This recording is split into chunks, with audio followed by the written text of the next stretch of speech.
Welcome back to the Global Ledger. I'm Justin.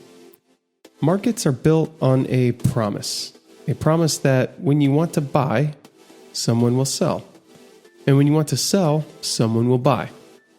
We call that promise liquidity. But today's episode asks a harder question. What if that liquidity isn't always real? What if it only exists until it's needed most? Today, we're going to talk about liquidity as an illusion. Not because markets are broken, but because liquidity is conditional, it's structural, and deeply misunderstood. Let's get into it.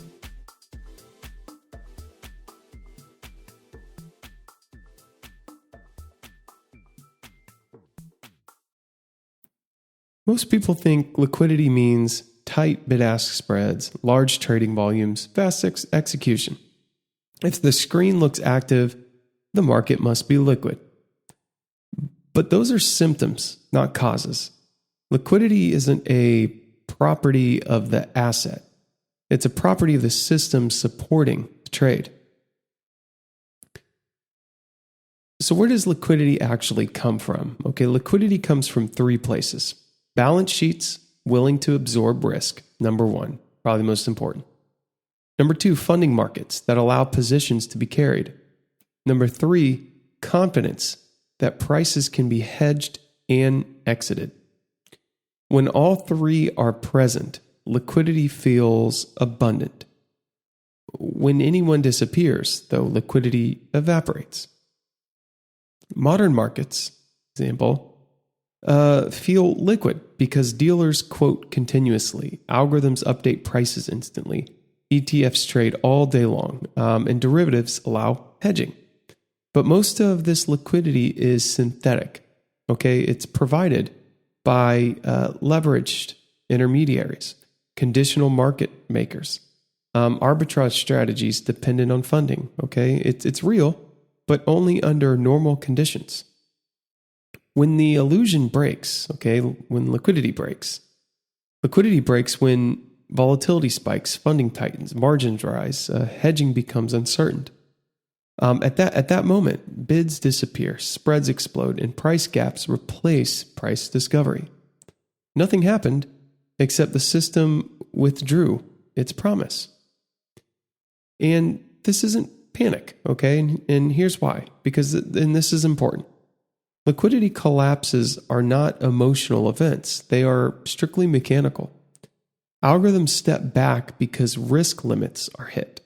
Dealers step back because balance sheets are full, their capacity.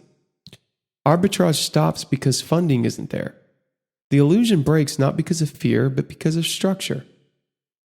And this is how ARC VIII kind of led us here to this point to talk about liquidity. The first episode of this channel was why everything starts with liquidity. So it's a really important part and a really important thing to talk about. In ARC VIII, we've seen how prices are made, why immediacy has a cost, how volatility is traded, how hedging moves markets, how arbitrage becomes systemic, how ETFs transmit stress, and how treasury markets fragment. Each episode peeled back a layer. This episode reveals the truth underneath all of it. Liquidity is borrowed from the future. And when the future arrives, the bill comes due. Okay, and this matters a lot for investors and observers. Why? If you believe liquidity is always there, you're underestimating risk, and you're over trusting prices as well, and you misunderstand crashes. But if you understand liquidity as conditional, okay, and not inherent to the system, sudden moves start to make sense. Market breaks stop feeling mysterious, and structure replaces the narratives that we see. Okay. And it's not pessimism at all. This is realism. Liquidity is realism. It's a real thing, which is 100% conditional based on those things we talked about. So I think now we're ready for the final episode of ARC VIII. Okay? So if liquidity is conditional, if structure drives behavior, if markets move mechanically under stress, in episode 80, we're going to close ARC VIII with a question. What are flash crashes? Okay, what are they?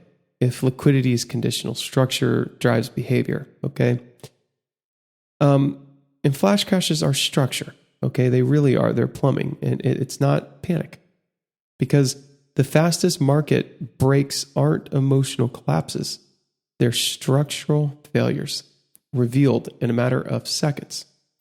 And that's next, and it closes ARC VIII. So I want to thank you for listening to episode 79 of The Global Ledger. I'm Justin, and thank you for being here.